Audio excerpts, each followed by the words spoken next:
I wanted to do a spy film. And I was really interested in the psychology of what it must have been like to be a spy on the ground. In CIA Public Affairs, we often like to play with this theme of real versus real, how Hollywood portrayals of spycraft in general match up with real-life work of intelligence officers. Randy and Janelle, how do you think this film stacks up? There's so much that is so good in this movie. It's so technically accurate.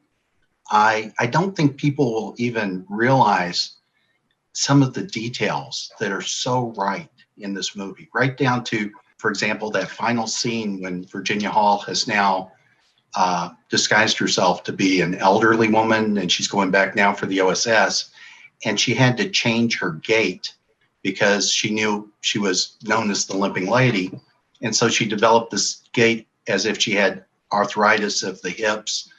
And Sarah, you did that just perfectly. I really liked how small moments were what drew in an audience. I think a lot of times in other real versus reals we've done, Hollywood will try to blow things out of proportion. And the reality for a lot of CIA officers or OSS officers during World War II is it's the small things that are actually life or death.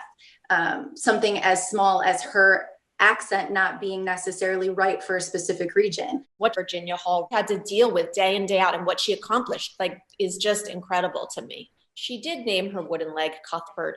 In my research, at least, there were varying accounts of how much of a limp there was, right? So the limping lady, but she tried to hide it, and some of her family said, well, it wasn't that noticeable. So then as an actress, you kind of have to make a choice.